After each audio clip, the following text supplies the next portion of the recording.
Welcome back, everybody. This is the Tattoos with Intention podcast. I'm your host, Mark Nara. And in this episode, we have a very special guest. He's the first person from outside of the tattoo sphere that's going to be giving us some insight and some information in regards to the bigger circle that tattoo is a part of when you start participating in it in a very intentional way. I'll introduce him in just a minute. Before I do that, I just want to say that there is still time and room to get involved and to enroll in the 7 Principles of Tattoo Philosophy course that I'll be running. It starts on the 27th of September. It's going to run for 10 weeks, and it is a massive process, not to be taken lightly. It is an initiation of sorts for sure. So it's an act or an educational process that's going to introduce you into a very new way of receiving your tattoos, of perceiving tattoos generally and globally from when you walk out of the other side of the course. And in the same way, it's going to induct you into a community. In fact, Tattoo Pathway, TATU Pathway.com is the private community space that was born out of the first course and is already proving to be an amazing tool and benefit for anyone that's within it, holding people's process, giving them accountability with what it is that they're locking into their tattoos and why they're marking themselves in the first place. And I feel it's going to be one of the beautiful jewels that we're going to be able to pass on to the next generation as well. So head over and join that community. Just request access, and you can come on in and see what's going on there, what conversations we're having, and feel out whether you want to get involved in this coursework now, or if it's something you want to shoot for. You're all welcome, and I definitely encourage it. So in this week's episode, we're chatting with a gentleman who I was lucky enough to jump on his podcast a little while back, the Rising Man podcast. So his name's Jeddy Azuma. He's the host of the Rising Man podcast, which is in the top 150 educational podcasts. He's also the creator of the Rising Man movement. And Jeddy's been in the field of men's leadership and empowerment for the past 10 years. As a rites of passage guide, mentor, and leadership coach, Jeddy's impacted the lives of hundreds of men on his mission to initiate an entire generation of men into power and purpose-driven service to the world. He is a founding father of the Conscious Man Brotherhood and a lead coach in the Man Cave, Unleash the Beast, and King's Court. And despite his many roles and contributions to quote-unquote men's work, Jeddy considers his most important job to be that of a father and a husband. To quote Jeddy, "I always knew I wanted to make a major impact on the world. I just had no idea of how that I'd do that in my 20s. After numbing myself with substances and fear-based behaviors for years, I finally found a path in men's work and rites of passage that fed my soul. At that point, I knew it was only a matter of time before I would give this medicine back to the men around me. Now, I'm clear that the gift I have for my people is to prepare the next generation of men to lead their families, communities, and themselves powerfully and confidently into uncertain times." Beautifully said, Jeddy. And without any further ado, I'm going to let this conversation roll. And I'd love to hear any feedback that you have. Drop some comments and share it with your friends. I look forward to chatting to you all soon.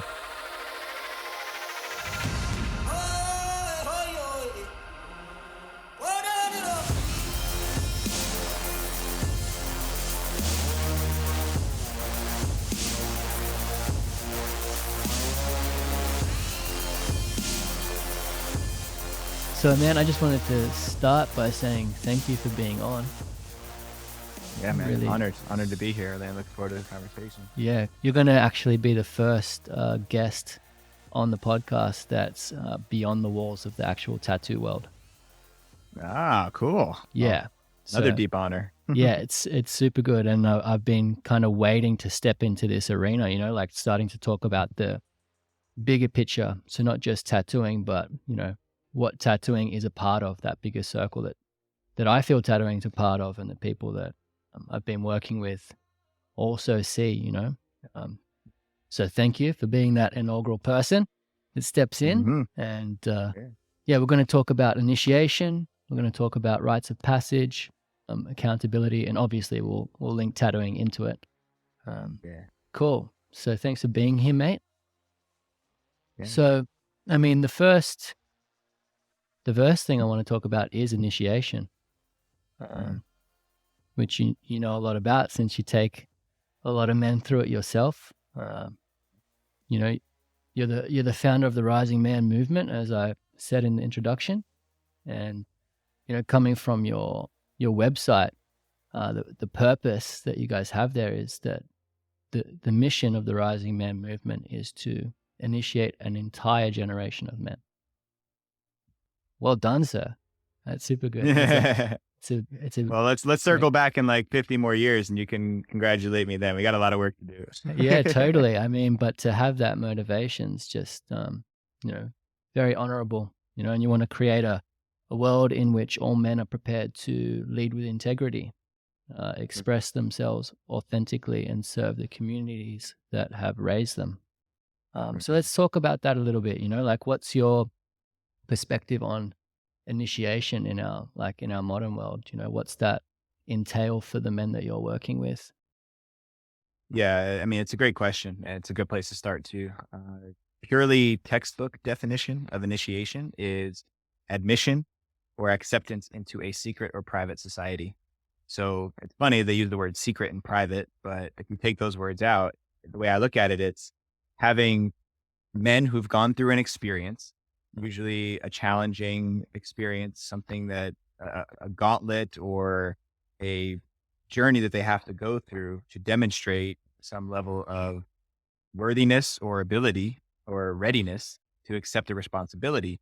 And then they're inducted into this group organization society by men who've gone through the same thing. So initiation is really just an acknowledgement that you are ready to be a part of this community. And if we go back far enough into different generations, different cultures, especially traditional peoples, indigenous peoples, initiation was what they did to identify when a boy was ready to step up and accept the responsibilities of manhood, to be a protector, to be a provider, to be whoever the community needed him to be.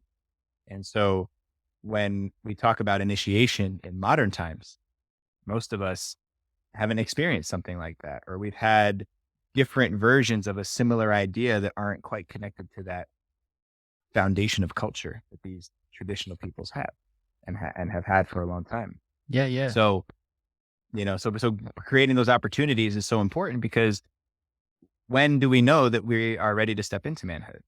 Is it when I start growing hair on my face? Is it when I have sex for the first time? All these questions that we have about what does it mean to be a man are not answered because of the absence of initiation in our culture.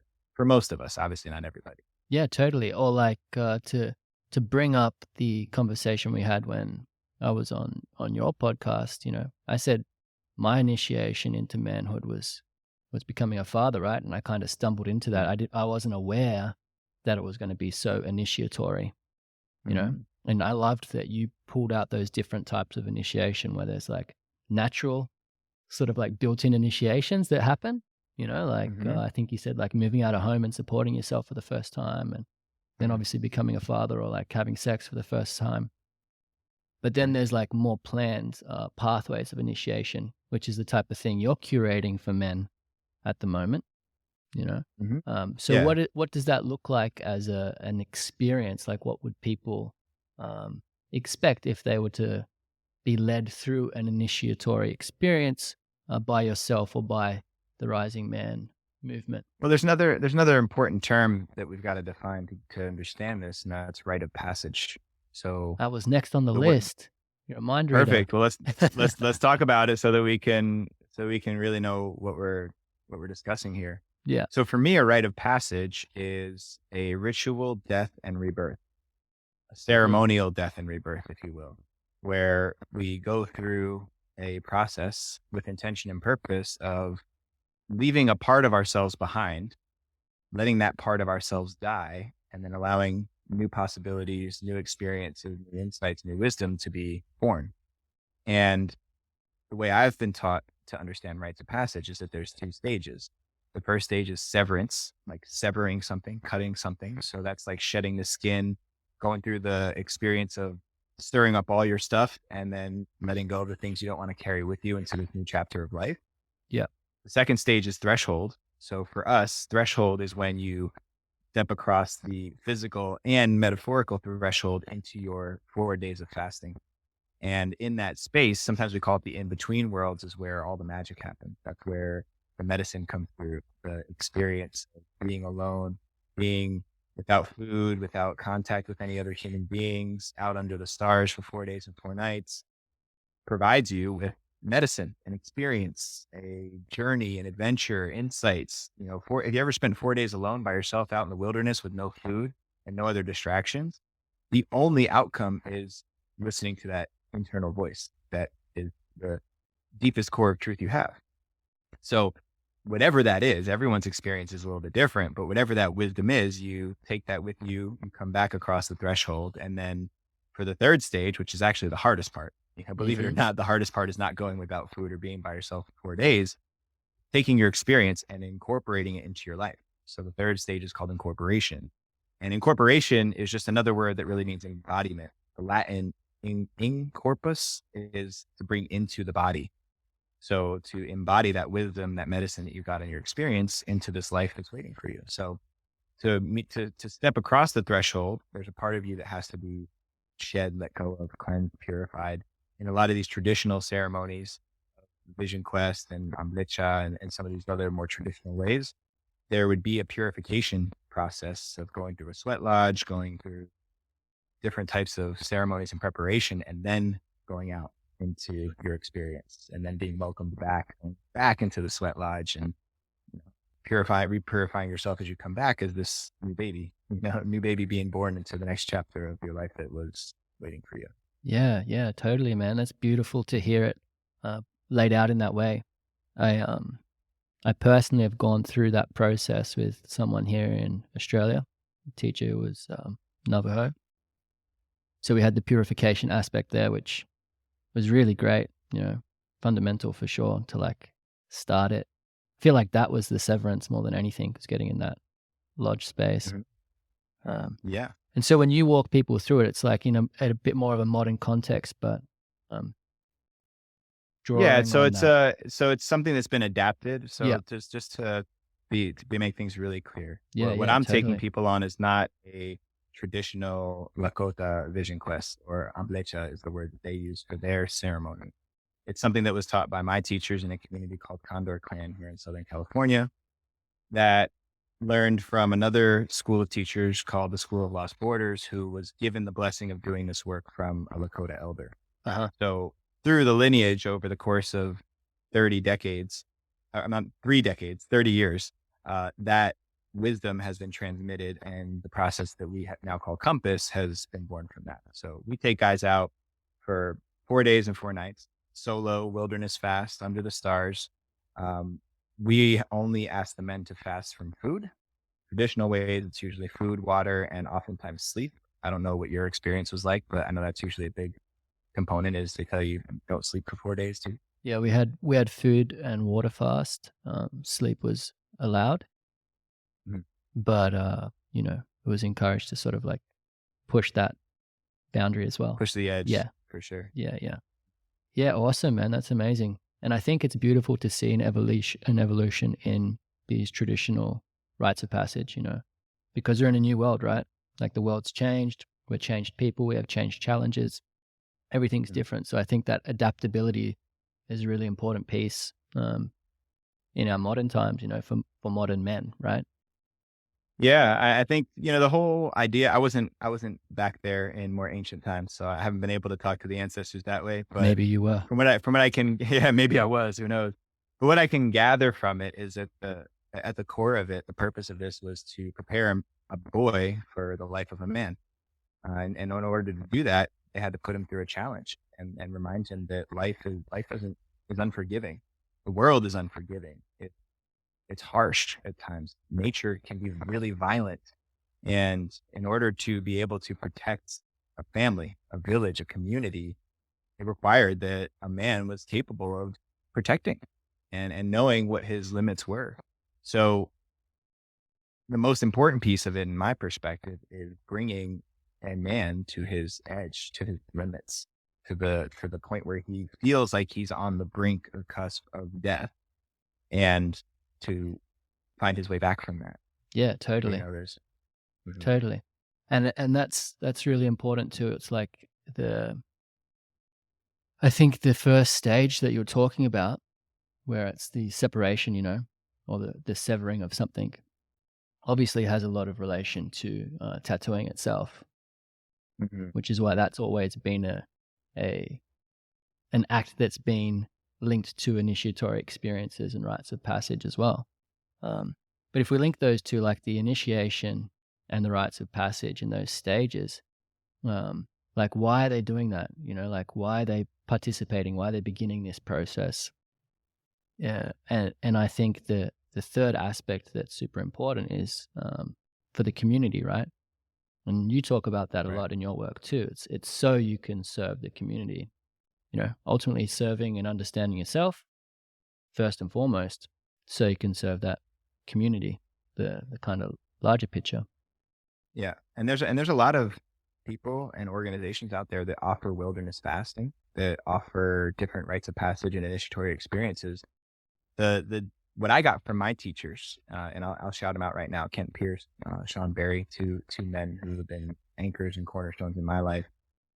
And what they got from their teachers is the importance of incorporation. That the whole idea, the reason that this model works and has worked for millennia for humans, is that the boys would go out, they would go through an ordeal, and they would return with a gift, with clarity on who they were and how to be a contributing member of their community. And then the community would witness them in their gift, would give them a new name, would identify their specific role and contribution to the community, and then hold him accountable to that, because they all knew, they watched him grow up. And now, if you flash forward to our current modern existence, we don't have communities that raise children together. We don't have a village that's capable of watching and nurturing a boy into manhood with these traditional ways, and then continuous incorporation support. So we make sure that that's embedded in the culture of what we're creating with Rising Man and with Compass, that initiated men come back to support the guys who are coming across, because we all know the challenge of bringing a big gift and big medicine back into a world that doesn't know how to receive an initiated man. So that's really an essential core piece of what we do here, is that if there's no community to give your gift to, then there's no utility to get. Yeah, totally, totally. It's like you need to come back to a community, like you said, that knows how to receive it. And one of the words I kind of use on the other side of the tattoo experience, and where I feel community is important and kind of lacking in the tattoo space, is the community needs to hold that person in the place that they're moved into, to Mm, sort of avoid that backsliding that happens. mm. Like there's so Good many word. experiences, like you said, there's other nature fasting experiences, or there's a lot of times you can get tattooed and you might see the process that you're going through, who you were and who you're moving into. But if no one else is there to receive you on the other side of it and hold you, then you got a lot of opportunity to backslide. It's like the accountability piece is missing because you're only accountable to yourself then. Right, right. And I mean, this opens up a much greater dialogue around culture, this modern culture, and Mm, how depending on who you talk to, a lot of people believe that there's a very deliberate, systematic process that they've done to make us forget who we are, where we come from, to, I mean, institutionalize racism and genocide, all of the stuff that has literally washed culture out in just a few generations, even. I mean, we talk about the Western world. My ancestry comes from Japan and from Italy, and I don't speak either of those languages. Hmm. My grandparents came here from Japan, and they never taught my dad and his brothers the language, and therefore it never made its way to me. We eat some of the traditional foods, but aside from that, man, there's a lot of tradition and legacy that got lost. And that's the story of the migrant immigrant family that came from another place to live in the modern world, chasing the American or the Western dream of an easier, more safe, more secure life. But I don't think they, at least I don't know, but I don't think that they recognize the cost they were paying for that. Oh, completely. I don't think they could see it, because there's like there's that one angle where it's like chasing the dream has caused a lot of the movement and the sort of degradation of culture, but it was also like the running from like the nightmare for some people too, right? Like my Yeah. grandparents came over from Slovenia in '58, and they didn't teach Yugoslavian to like my father or my auntie or anything either, you know, Mhm. because of like the horrific things that were happening back where they were. They were just like wanting to start something fresh, so the culture Right. disappeared in that way as well. Um, but I And think that's it's important to mention too, yeah, that I definitely don't know what all of our ancestors were doing, but I'm sure they were doing it because they wanted the best for their kids and the best future for their, totally. for me, for you, for the future generation. That I'm sure they were always operating off of what they thought was best at the time. Yeah, yeah, And nobody completely. could have foreseen this outcome happening. Yeah, yeah. And then I think like we have those two angles on the current situation too, right? It's like we're lacking all of these um, bits of culture and these traditions, but then there's that opportunity for like a new one, like this real sort of like unified space where um, something's going to be born from it. Like there's going to be that new minimal acceptable standard of like what it is to be an initiated man or woman in this new world. Ultimately that's what we're working towards. Yeah, and I think it's infinitely more complex because as far as we know, I don't think there's ever been this many humans on the planet. And so we're literally living on the cutting edge of a massive social experiment. What does it look like when there's 8 billion humans with all these different belief systems, different colors, shapes, sizes, values, opportunities, all of those things to try to find any degree of universality to me is a pipe dream. And in fact, I think it creates more division than anything else is people getting so attached to what's true, what they believe, because that's what makes them feel safe, that it creates all these other problems. It's the reason why we have war and political bullshit Yeah, yeah, yeah, is totally. because we all want everybody to believe what we believe.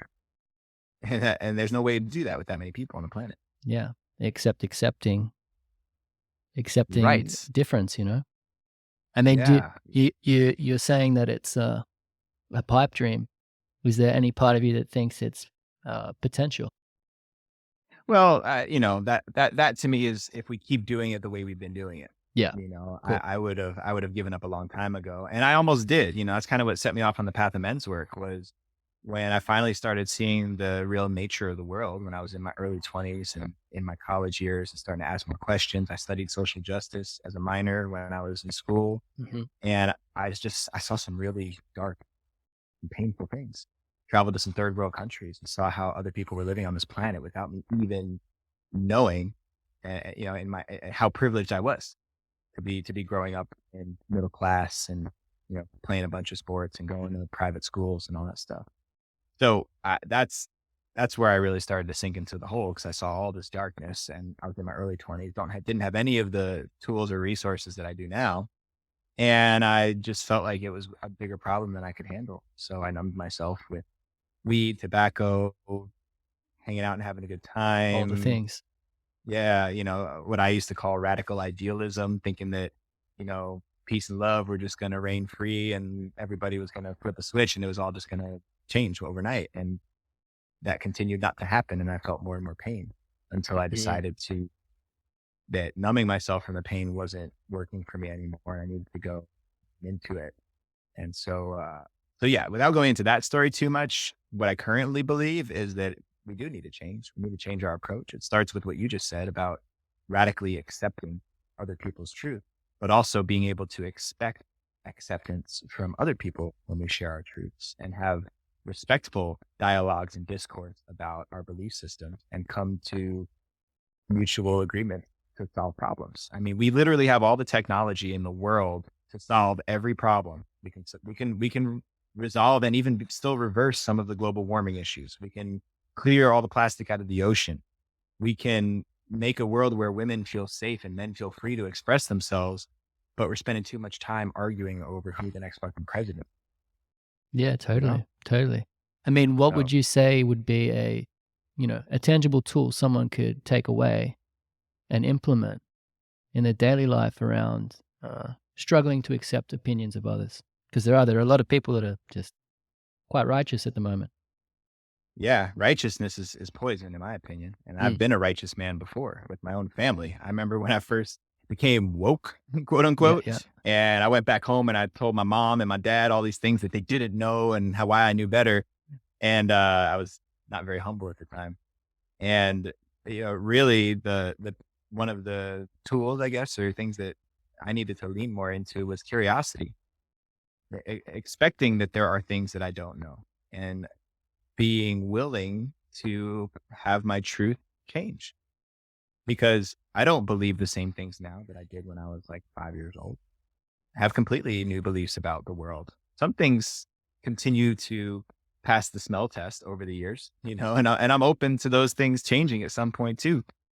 So I think it's more a matter of being certain in what's true to me in this moment, but also having a curiosity and respect for what other people may present. yeah, So I'm willing to have a conversation with anybody and willing to hear you out. And you can tell me anything. You can tell me that you're a white supremacist pedophile, and I'll say, okay, well, tell me why you think that that's a useful contribution to society. And by the end of it, there may be something that makes me think differently. That's a very extreme example to give, but yeah, yeah, yeah.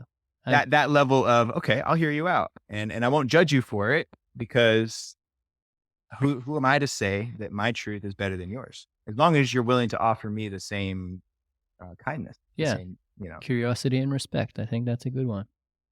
Good yeah. combination there. That's nice. Cool. So, like, for yourself, to lean into that other story, like, what have been some of the initiatory experiences that have led you to walk this path? From that 20-year-old that was, unaware and privileged and sort of traveled the world and started to numb out. What happened on your Mhm. path? Were there any major points? Yeah. Well, if I'm reverting back to the definition of initiation that I gave, some of them that stand out were the first time that I sat in a sweat lodge when I Mm. was 23. I was visiting the Navajo reservation. They call themselves Dene, so the Dene Dinner. reservation out there in New Mexico. That was one of them for me. The first time I sat in a men's circle feels like an initiation because especially the one that I sat in was guys that were twice my age when I was 25 years old.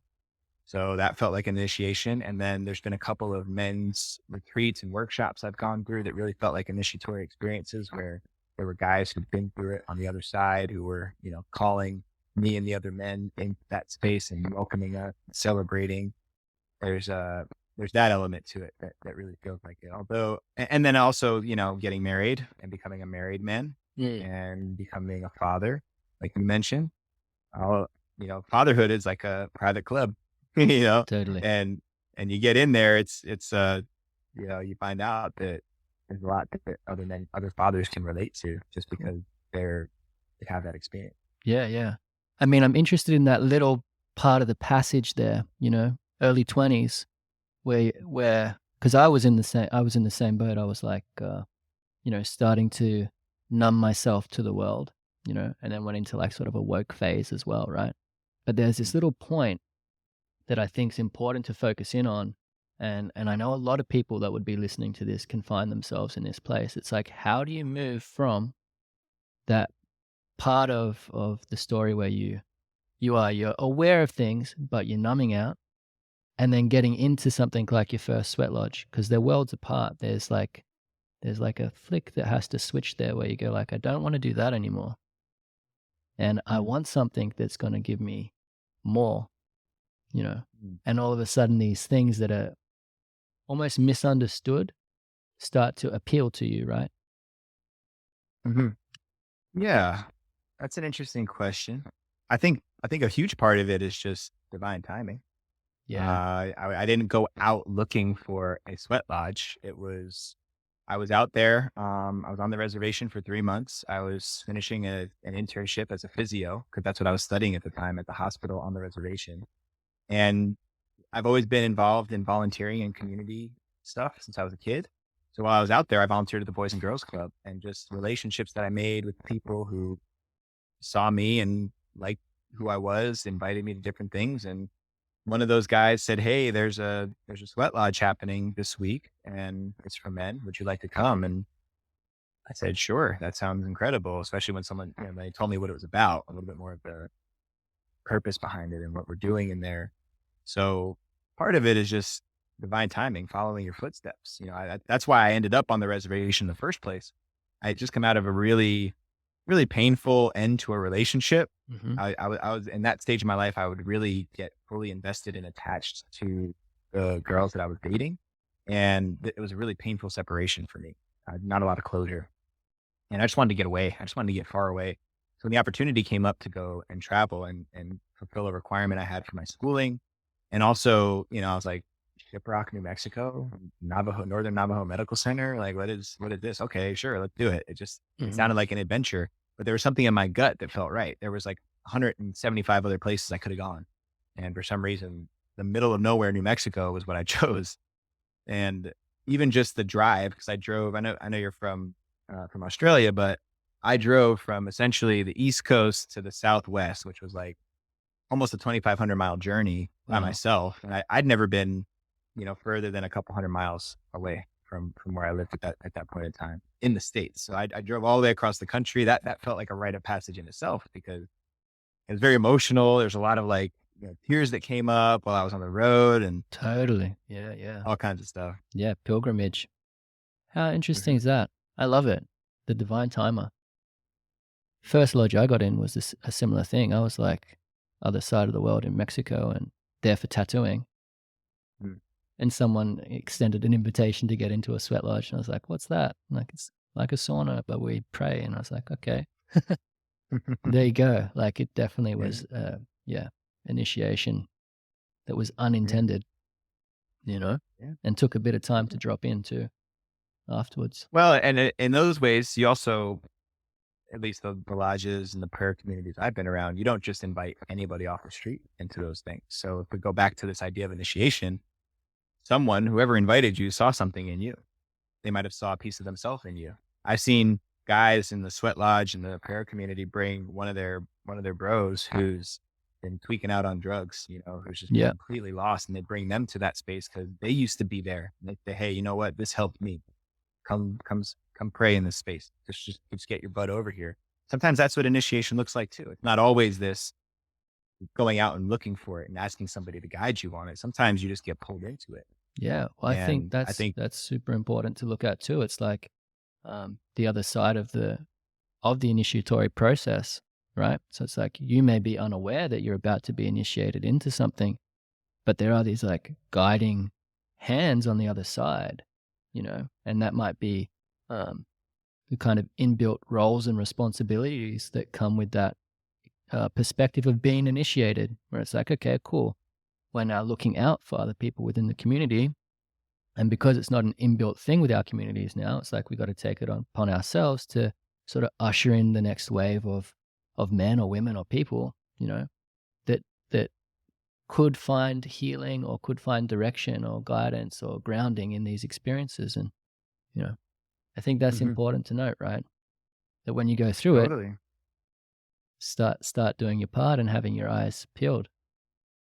Right. And I think there's a bigger part of just trusting the process. I know Mm. that that's something that a lot of people say, but really just trusting that your life is unfolding exactly as it will. I used to have a certain belief in destiny, that our entire life narrative was predetermined and set out for us. And I still believe a lot of that, but not in the traditional sense of there's like a history book somewhere with my destiny that I could go read if I was like a deity or a god, right? I just think that the idea of destiny, that your life is going to unfold however it's going to unfold. And you have influence over how that unfolds by the choices you make. But the choices you make are exactly what needed to happen so that you could have your human experience. There's no right, there's no wrong. I don't think that there's inherently bad or good. There's just different versions of a human experience. And I just think that's really important to recognize that if you find yourself in a place where you're dark or you feel alone, you don't know where to go, that you're just looking at how do you want your life to unfold? What is compelling you to move forward in your life? Because that's what I needed when my life was like, the couple of moments in my life where I felt like there ain't no point of being around here anymore. Because I think most of us have those.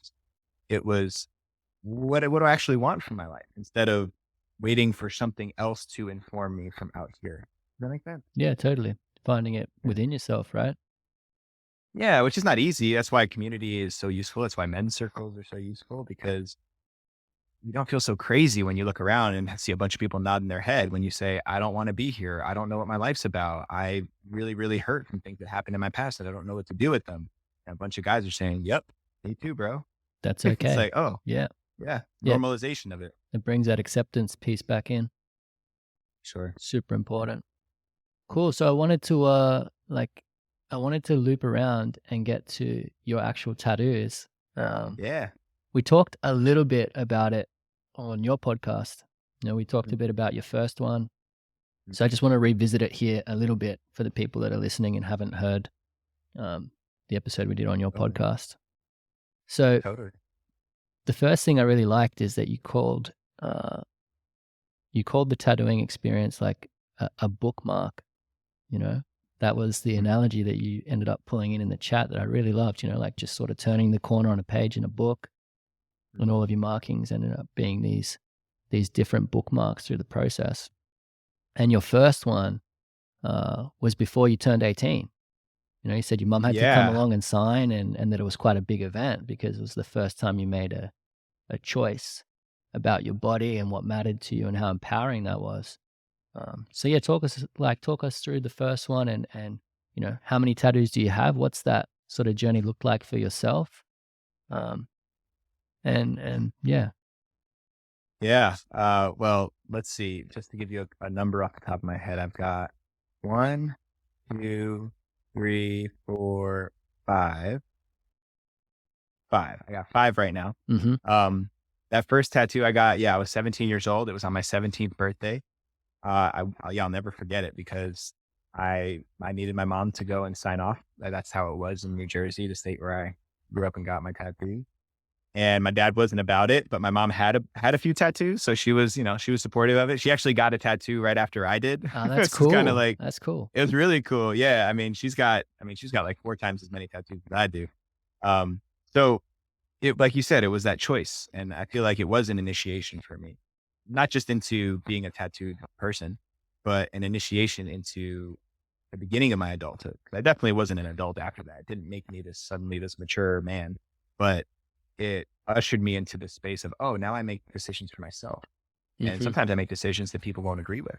And now I've got something that I wear on my body that reminds me of that. So that I thought, what's the phrase that you use? Because bookmarking is how I think of that. You had a word for it. Yeah, I used the term of like a link in a chain. Like a Right. chain of memory. Yes. Yeah. So Yes. very Yeah. similar. So similar. Yeah, exactly. The same concept. I can remember exactly where I was. I remember the guy who did my tattoo. I remember what it smelled like. It's like, I wouldn't call it a trauma, but it's like other traumatic things that happen in life where you can just so vividly remember it because it makes an imprint on your brain. It just reminds me so clearly of that moment. So I can also remember my perspective on the world at that time. I remember I was dating my girlfriend that I thought I was going to marry at the age of 17, right? Yeah. And I remember she went and got a tattoo there like a couple weeks later too. So it brings back all these memories of that time in my life and the way I thought life was going to go and what I thought life was even about. So different than where I am now. And that was 18, not 18, 15 years ago. Yeah. How good is that, Yeah. man? Like when you can see how far you've come, because you have those reference points, you know? Yeah. Yeah, and same for all my other tattoos, I remember where I got it done. I remember what the studio looks like, even though you go in there, you spend, a couple hours, sometimes a half a day, and that's the only time I've ever been in those places my whole life, but I can remember what the building looked like, and I'm not the kind of person that takes in all details of things. That's not my Yeah, imprinting or my way yeah, of making memories, but I can remember the smell, I can remember what it looks like, I can remember what the person who did it looked like and what they were wearing. So it's an interesting mechanism of creating strong memories and, like bookmarks, planting down flags totally. in our history. Yeah, I mean, when I hear you talking about, like, how significant the imprints are, it's like,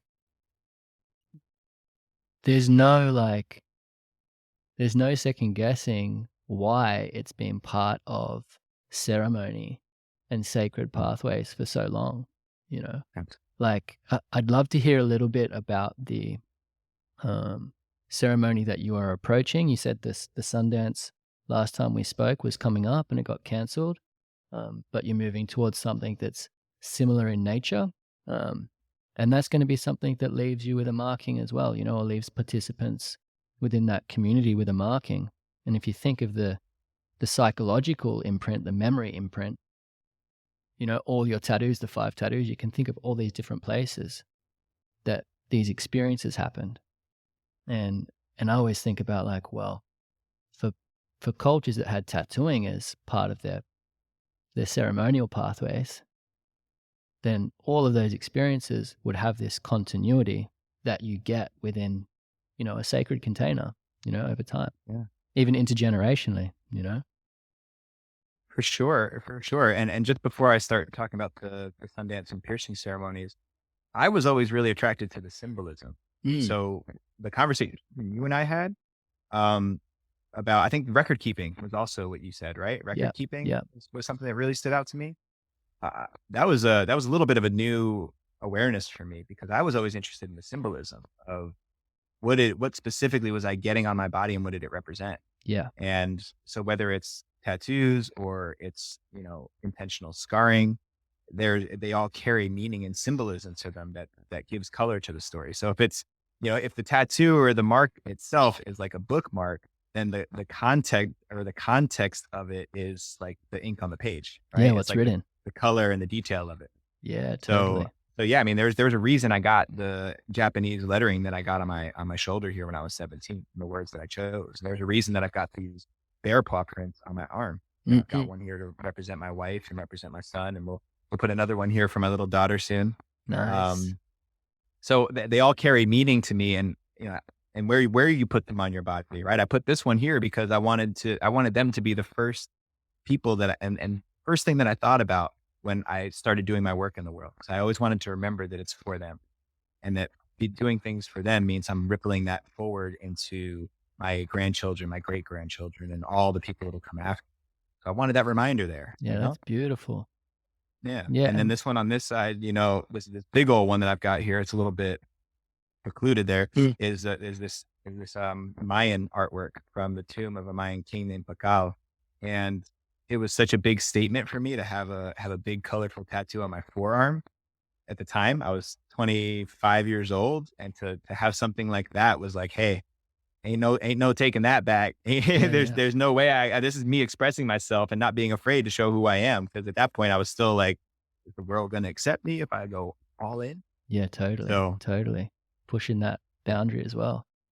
Yeah, I yeah. mean, the symbology is it's like the personalized aspect of this thing that underneath, at the core, all the markings are the same, but you get to add your layer of personal flair to it, which Yes. speaks so much to where the world's at, the complexity of where the world's at, how much choice we have now, the diversity that's available now. I Mhm. talk about that with a lot of people where it's like trying to accept what it is they're going to get tattooed. It's like, Mhm. you've got a choice. Like, people didn't have choices. You go back 10,000 years, it's like, you get this, that's it, you know? Mhm. Um, Yeah. Yeah. That's, I mean, it's a whole nother conversation, a whole nother podcast episode right there is how the addiction to variety and choice yeah, is yeah. it comes with some major consequences, Yeah. Well, let's look at the piercing and the ceremony you Sundance. got Yeah. coming up, because that's something where, you have to move into a space, or whoever's receiving piercing moves into a space of acceptance, to receive a marking and step into a ceremony and give Right. an offering. And, that layer of choice is definitely removed from that. There's just the choice to participate. Yeah, and so for people who don't know, the Sundance is a traditional ceremony of the Lakota, who were Plains natives here in the Americas. And this is one of their most sacred ceremonies. It's something that's been shared with other tribes and other cultures now. So we have Sundances all over the world, but the original ones were first here on the Plains, Americas. And I am not a sun dancer. I've only been a supporter up to this point. My uncle is a sun dancer. My brother, my best friend in the world, is a sun dancer. I've come to know many others from going out and supporting for the past few years. So I definitely don't consider myself an expert in speaking on the Hmm. topic, but I told you I would speak on what I do believe I know and what I understand from my teachers. Yeah, appreciate Is it. that so? Going back to the sweat lodge or the inipi ceremony, like you said, the sauna with prayer. It's kind of like a real simple way of oversimplified way of describing it. Definitely. Is it's basically the context there is it's the first ceremony as I was taught, and it's the first of the Lakota rites. They have seven, and it's re-entering the womb and going into the womb because the sweat lodge is just this tiny little tent, but you can't stand up and you can just crawl in and kind of sit cross-legged and have your head hit the ceiling, and you sweat and it's hot and there's water in there and there's like steam, and then you emerge from and you're cleansed and purified, and the context is being born again and re-emerging out of the womb. So after coming out of the womb, when you're a baby, you've got an umbilical cord. And so Sundance is 4 days of fasting from food and water and praying with, there's a central tree that the dancers dance around. And some dancers, they pierce through different parts of the body, right? Sometimes it's the chest, through the arms, Okay. the back, different places. Yeah, I thought it was Um, only on the chest. Right. Yeah, so that's usually the place that they start. But people who've been dancing for a long time and have had different visions inform the dance that they have, because the sun dance, each person's dance is their prayer. So if you have a dream about hanging from your back, then they're like, all right, let's do it. That's Wow. honoring the dream. Wow, that's fascinating. Again, I don't want to, I'm not the expert, Yeah, but that's what yeah. I've understood. And so the way I was taught is that you come out of the sweat lodge because every day when the dancers go out, they sweat in the morning, and then they dance all day, and then they sweat at night when they finish, and then they come out and they do 4 days of that. So they're coming out of the womb, and then they're attaching themselves. They're piercing here through their skin and attaching themselves with a rope to the tree, and the tree is the mother. And then at some point, whether it's on the second, third, or the fourth day for some of the dancers, they break from the tree and tear the flesh, and then that flesh is given as an offering back to the tree, back to the earth, as a symbolic gesture of prayer for the people.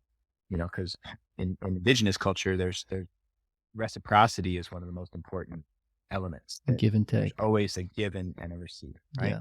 Yeah. So the offering of flesh, specifically the offering of flesh, is important because and originally only men would sun dance, because women, they give offerings of their flesh and blood every month when Yeah. they have their first period. Men don't have that. So this was our way of giving flesh back to the earth. And the way I was taught is that flesh is really the only thing that we have to give. Everything else is something that's borrowed. Like if you give somebody a bottle of water, that's water that you're borrowing from the planet, and Ah, you're passing it along, but it's not really yours. So the only thing that we really, and even our bodies are not technically our own. We're of the earth, but we can choose to give our flesh back to the earth and make that flesh offering. So I've done that. Because not the piercing part, but for supporters, they also allow you to give tiny offerings of flesh at different parts of the ceremony. So, cutting off a little piece of your skin and folding it up and giving it to the tree. It's really powerful, man. That Ah, whole teaching yeah, about having something to give back and the only thing that we actually have to give back, it put a lot in perspective for me about life and about the world and about what I do in totally. orbit. I hadn't heard those parts of the story before, of the teaching before about, flesh being the only thing we have and um, that everything else is borrowed. And I think that is just super insightful. Yeah. Super Yeah. And even that our insightful. bodies are borrowed, we get to inhabit them. Because if here's the thing, the beautiful thing about traditional wisdom that I love is if you really embody and embrace that, and that's something that's been handed down from one grandfather to grandson to the next grandson to the next grandson, you've got that appreciation that your life is really not yours. Your body and your life is really not yours. It's all borrowed. And would you treat your body the way that you treat your body if it wasn't really yours? If your friend lets you borrow one of their most precious items, do you manhandle it and knock it around and stuff it under your bed? No. I think it's because we think we own our bodies. We feel entitled to treat them however we want. Mm. But looking at them as a gift, like it's not like you bought a car; it's you leased it. You got to give it back someday, so you got to take good care of it. You got to keep it clean. You got to put good fuel in it and not run it to the core. Um, Yeah, and yeah, that's totally. made a huge impact on my life. Totally. I mean, I think about when you're saying like, would you treat your body the way you do if you knew it was borrowed, right, from a friend? And it's like, well, a boy might, looping back to Sure. the start of this, a boy might, but a man wouldn't, especially Mhm. once he sees all of the people on the other side that are holding themselves and, you know, caring for themselves in that way, caring for the planet and have that view. But you have to be Yeah, initiated into it, you know? totally, That's the man. thing. You have to Totally. be guided into that perspective. So yeah, what a And you have to beaut. have access to that wisdom too. That's Totally. that's the other thing and that's why I think it's so important. I was just doing a podcast the other day and we were talking about cultural appropriation Mm. versus a cultural appreciation. And I'm not native blood. I'm not native born, at least not in the way that most people understand. And the key to all of understanding all this is that we are all of one common ancestor, and that all of these medicines and teachings and practices were designed to help us remember that, to remember everything we just talked about, that we're a part of this planet, that we're not separate, that we don't have special rights and privileges because we're human, that all life is sacred. And when when we all look at life through that perspective and we believe it and live it and teach it, then all the other problems go away, man. You don't throw your plastic bottle in the ocean after that. That's your home. It's your Oh man, relative. man, that I think that is a beautiful insight to finish on. Thank you for Yeah. sharing that. I think we reached a really nice point there for people to sit and brew and contemplate whatever they're doing after they listen to this chat. So thank you so much for going there with me and with everyone. Um, just quickly, a few minutes before we wrap up, so you can get to your next appointment. Do you want to just like fill people in on where to find you, what offerings you have available and coming up? How can someone action stepping into these things we're talking about right now if they need to? What's there available to them on your end? Thank you, man. And really appreciate you having me on here. I really enjoyed this conversation and just your energy and your vibe, what you're doing. Um, for me, I always say go check out risingman.org. The Rising Man is the movement that I've started. It is gathering momentum. It's worldwide. We've got a huge presence in Australia and the US and many other countries. So check out what we're doing there. Check out the podcast, the Rising Man podcast. You can go to my personal Instagram at Jeddy Azuma or the at Rising Man Movement for the Rising Man Instagram. And that should lead you to just about whatever you want to find. But I also say send me some direct messages because I love talking to people, having real conversations. I'm an accessible dude. I'm not somewhere out in space that you can't reach. I love hearing from people. They'll hit me up. Yeah, beautiful. Thanks, mate. Appreciate that. And yeah, I highly recommend everyone check it out. I know a couple of men here that you've been working with, or we've both been working with, so it's cool seeing the different layers of that work sort of cross over. It's been great. And yeah, man, I'm keen to have some more chats down the line. So we'll just stay in touch with each other. And I wish you all the best with the piercing ceremony coming up. Thank you, bro. Awesome. Yeah, I love. We'll put a bookmark in this episode and pick it up next time. Yeah, cool. If I could just say one more thing for Please. everybody who's listening, please support this brother. You know, I've been doing the podcast game for 2.5 years, and it's truly a labor of love to capture these conversations and make them available for other people. You know, this is something that you do because you love it and you really care and you want people to have new perspectives. So if you're listening, support this man, spread the word, tell 20 of your friends about this episode and what he's doing here, and anything you can do to get behind him, do it, because that's what allows us to keep doing what we do. Thanks, brother. Appreciate that.